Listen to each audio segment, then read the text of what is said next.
What's up mga kasama? Tayo na nagka-oras tayo ngayon para tignan yung mga isda natin at may gusto kong gawin doon sa Flowerhorn na yan, yung binibenta ko nga na hindi pa nabibenta.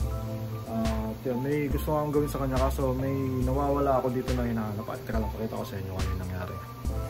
So yun mga kasang no, kanina nagtitingin-tingin ako dito at nakita ko nga itong ating Flowerhorn na napakaganda ng kondisyon. Simula nung nilipat natin siya dito nung last week, mas gumanda yung kondisyon niya, kulay, gumanda, parang lumusog siya at naging very active talaga. So naisip ko na hanggat hindi pa nabebenta to, no, kasi wala akong nakakausap pa na madali na mabebenta to kasi iba malalayo.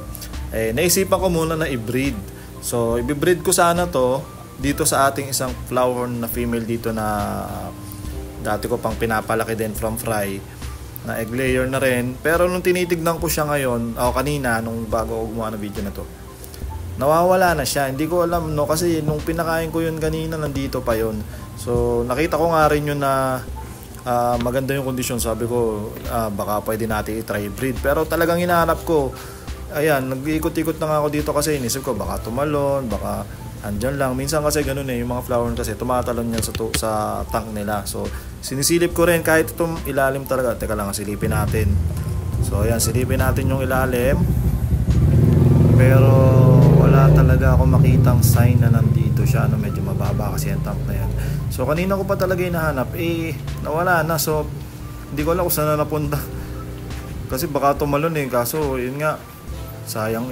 Ibibreed ko pa naman sana dito, no, kasi ang ganda rin ang kondisyon nun. Ito rin nakita ko na maganda rin yung kondisyon. Tingin ko maganda yung panahon ngayon at feeling ko makaka-breed na ulit ako kasi matagal-tagal na rin na hindi natin sinubukan mag-breed. So, ayun, i-update ko na lang muna kayo sa isda ko dito na ayan yung ating NMAX. Napakaganda, no? Ito, palalakihin ko rin to. Teka nga. Hindi ko na to masyado natitignan kasi yan, tatanggal na yung kanyang sponge filter. So, ito yung X-Max natin na binigay sa atin ni Reborn. Ang ganda rin ng kondisyon niya dito, no? Hindi ko alam kung bakit mas maganda yung yung condition nila dito kaysa yung mga Flowerhorn ko doon sa likod. Sila dito okay na okay yan. Lapit ko na. Hulihin natin para mas makita nyo ang ganda ng ating Flowerhorn na NMAX. So ito hindi ko pa to binebenta, no. Hindi ko lang alam kung anong plano ko dito kasi nga binigay lang din sa akin biglaan yan ni Sir Mon. At alagaan ko muna, tignan natin kung mapapalaki natin. So ito, naisip ko na i-breed siya dun sa isang Flowerhorn natin na nasa likod. Kasi may isang female pa ako dun Actually, dalawa yung female ko kaso matanda na yung isa. So yung batang female natin, yun na yung i-breed natin. So bago yun, ayusin muna natin, no. At lalagyan kasi natin muna ng divider yan. Tatanggalin ko na rin tong ilaw kasi makakasagabal yan doon sa divider natin. So dito na natin i-breed mismo yan.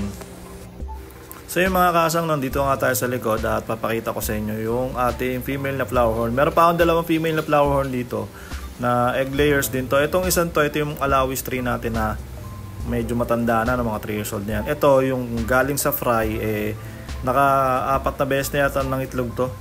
So nung last month nga, nakita ko siya ng itlog ulit pero hindi ko siya naisalang. So ngayon feeling ko, gumanda kasi yung kulay niya. So feeling ko magda-drop na naman yan. So yun, try natin yan, no, at pakita ko rin sa inyo yung iba nating isda dito. Ayun, no, kinakain na ng mga snail yung ating pleko kasi nilagyan ko ito ng pleko. So kulang na naman ako sa pleko, kailangan ko na naman yatang bumili Tapos yun, yung mga isda natin dito, mga tabs natin, natatakpan na yung isda, hindi na natin makita.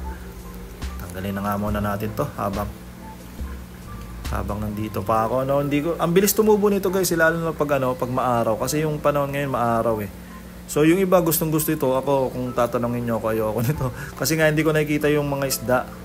Pero pwede nyo naman lagyan din ng ng mga floater na kahit yung yung rubber na lumulutang o kaya styro o kaya lagyan nyo ng nung pang air hose. Basta lumulutang, pwede nyo ilagay yun dyan para hindi talaga makover lahat kasi nagpo-float lang naman siya. So ako, ang ginagawa ko dito, tinatanggal ko lang. Dati pinapakain ko sa manok yan ni Papa yung mga ganyan.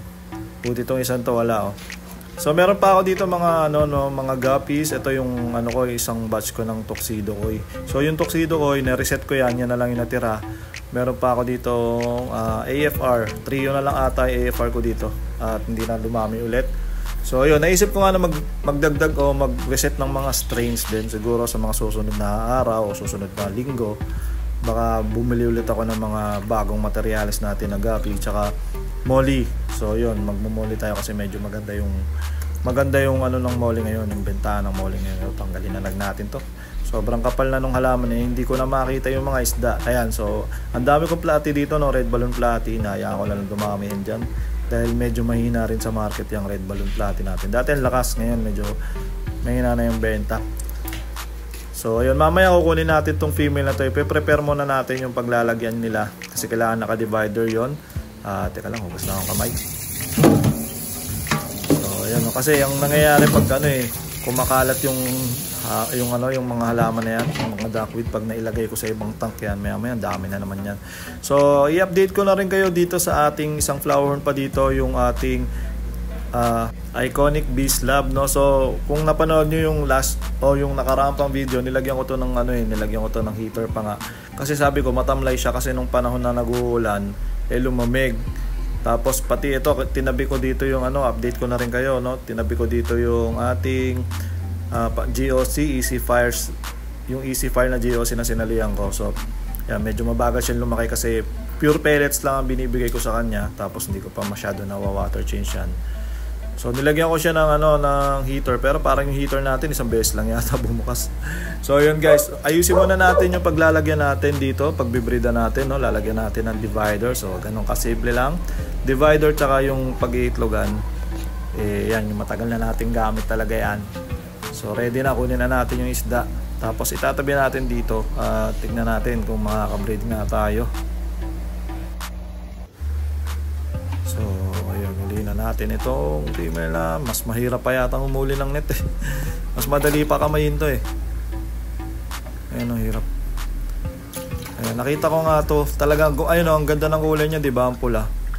Ganyan kasi pag yung mga yung mga female flower, pag gumanda yung kulay, minsan bigla nangingitlog yan So lalagyan na natin yan dyan, pagsamahin na natin pati ito para sabay na, wala nang balikan yan. Yun nga pala, tignan nyo yung nangyari doon sa gapi. Naglagay ako ng gapi dyan na buhay para kainin niya kasi nga wala siyang gana kumain, diba? Naglagay ako ng isang female gapi dyan. At dahil wala siyang gana, yung gapi na nilagay natin nanganak na, so ang daming gapi fry dito. Yung female na nilagay natin hindi ko na makita pero ang dami niyang iniwang fry. So hindi ko alam kung kinain ba ng flower horn natin kasi wala talagang gana Pag ako kasi, pag yung mga flower horn ko walang gana, binibigyan ko ng live na gapi. Minsan pag ganon bumabalik yung gana nila Pero ito hindi ko alam, baka may hexa na nga to kasi medyo malaki yung tiyan niya. So ilalagay na natin to dito, malapit lang naman yung paglilipatan natin. Para isang bit-bita na lang, hindi naman mag-aaway yan dyan. Bitin na natin ang ganito. So yun mga kaasang, pagsamahin, lagay na natin yung female natin. Tapos yun, hindi ko alam kung hanggang kailan sila naka-divider dyan, siguro dalawang araw, titignan ko, tatanggalin ko yung divider. Pag nag-pair sila, hindi ko na sila pag-iwalayin. Pero ayun, trial and error nga kasi yung pag-breed ng flower, di ba? Minsan nga dinadaretso ko na lang ng lagay, pero ngayon kasi nilagyan ko muna ng divider kasi hindi ko alam ang ugali nitong natin, metal storm natin, kasi baka biglang mag-away. Tagal-tagal na walang kasama yun. Wala nakikitang iba. So itong isang flower natin na bee slab na pagdesisyonan ko na dito ilagay sa harapan kasi parang ang ganda ng kondisyon ng dalawang flower natin dito. So dito natin ilalagay ito, baka mas maganda yung temperature dito kasi medyo mainit dito sa hapon So baka kailangan niya ng warm na tubig at maliwanag, So yan, dinagdagan ko na rin ng tubig yung ating pagbibridan kasi medyo nabawasan yung tubig niya.